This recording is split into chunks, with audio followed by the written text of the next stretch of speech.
안녕하십니까. 정말 너무 새로운 장소라서 좀 긴장이 되기도 하는데요. 어쨌든 제가 준비해온 내용들 여러분이 좀 재밌고 또 즐거운 시간을 가졌으면 하는 마음으로 발표를 시작하도록 하겠습니다. 제가 이제 발표할 주제는 후대에 물려줄 식량, 의학, 소재, 농업, 유전 자원입니다. 저는 이제 유전 자원이란 단어가 굉장히 처음에 어렵게 느껴졌습니다. 그래서 이걸 어떻게 이제 쉽게 설명을 드릴까 고민을 하다가 유전 자원에서 유전이란 이렇게 사전학적으로는 세 가지의 의미가 있습니다. 그런데 여러분 가족끼리 닮았다는 얘기 많이 하시잖아요. 예, 그 닮았다는 의미에 우리 외형적으로 보이는 그런 생김새도 있지만 눈에 보이지 않는 어떤 재능도 있고 또 질병도 있을 수 있고 또 습관이나 이런 것도 다 포함이 됩니다. 그런데 우리가 사실은 그 유전자 검사를 해보지 않는 이상 어떤 게 유전되었는지 정확하게 알 수는 없어요. 그래서 우리가 이제 보통 잠재되어 있다 이런 얘기들을 하시잖아요. 잠재적이야 이런 얘기들을 합니다. 이제 바로 그 유전이 그 유전을 뜻합니다. 그러니까 실제적이기도 하고 잠재적일 수도 있는 특성, 그것이 바로 유전이라고 보시면 되고요.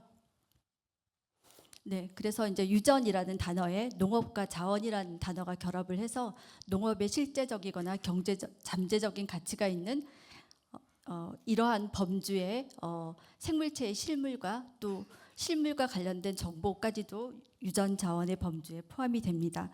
저는 유전 자원을 어떤 잠재적인 특성을 가진 원천 재료라고 이제 표현을 하고 싶습니다.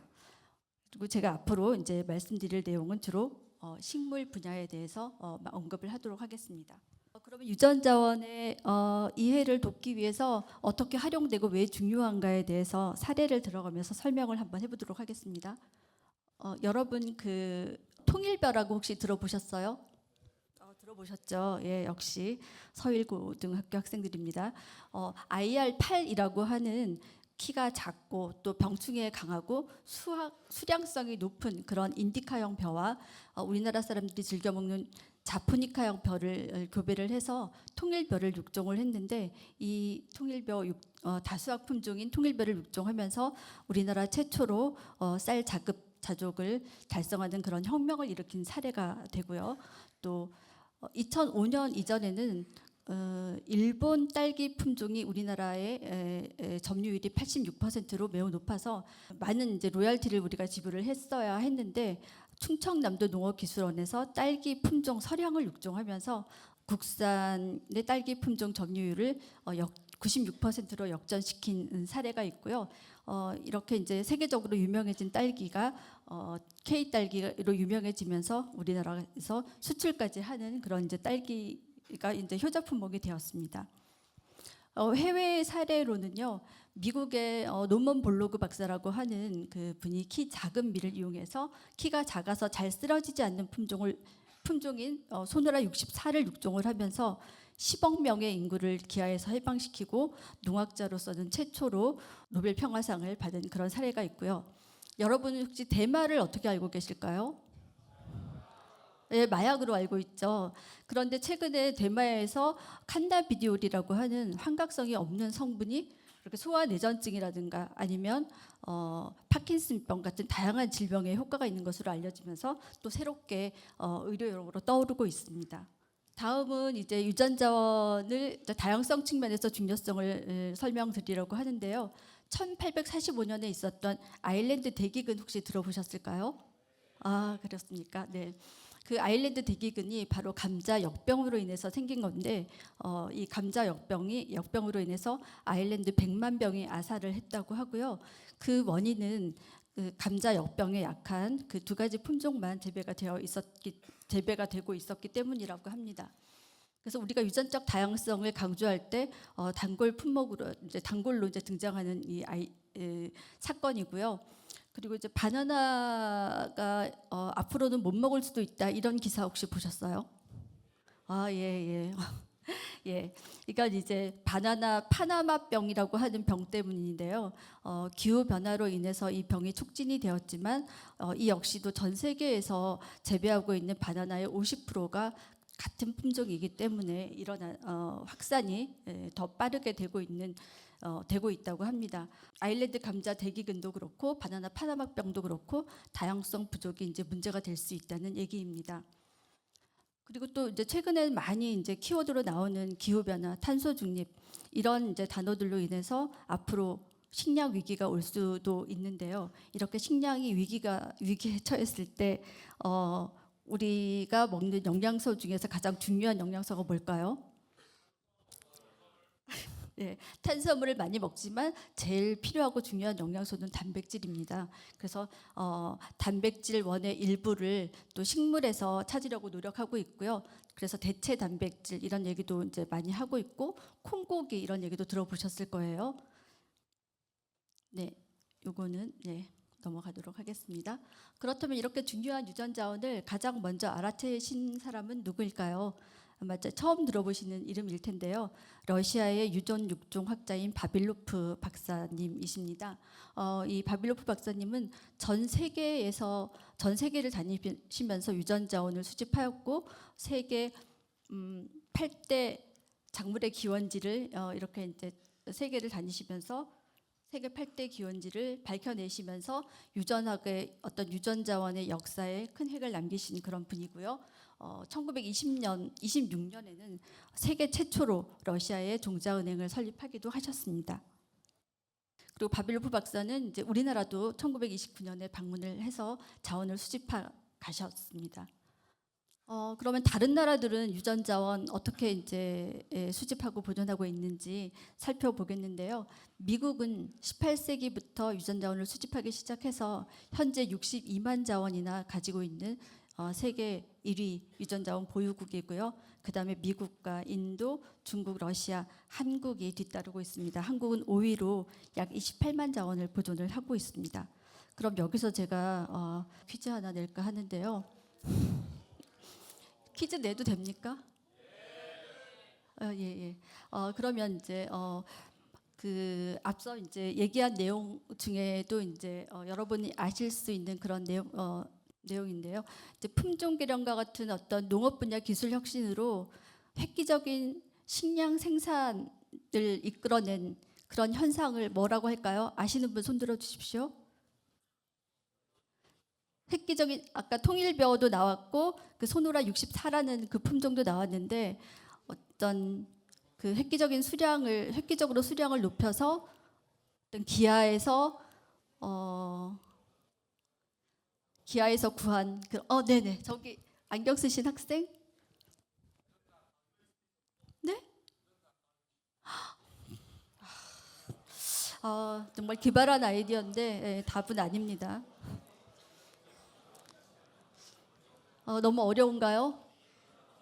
네네네 학생. 네? 이게 좀 학생들한테 어려운가 본데 힌트를 좀 드려볼까요? 이게 이제 식물은 색깔이 무슨 색인가요? 네? 녹색이죠. 예, 녹색과 관련이 있습니다. 좀 아쉽습니다. 예. 네, 맞습니다. 녹색 혁명이라고 합니다. 이게 사은품은 이제 나중에 기억해 놨다가 혹시 내시면 될 것 같고요. 그러면 이제 좀 전에 이제 말씀드린 유전 자원의 수집과 보존 이게 너무나 공공성이 강한 일이기 때문에 국가에서 관리할 수밖에 없습니다. 그래서 이제 농업 유전 자원 센터는 특히 그 중에서도 식물 유전 자원을 관리하고 있는 그런 농촌진흥청에 소속된 부서가 되겠습니다. 좀 몸이 건조한 그림으로 바뀌었죠. 편하게 들어주세요. 그냥 1987년 종자은행이 15만 정 규모로 수원에 저희가 건립을 하였고요. 그리고 획기적으로 유전자원 수집량이 늘면서 50만 정 규모로 이렇게 유전자원을 확장해서 이전을 하였습니다.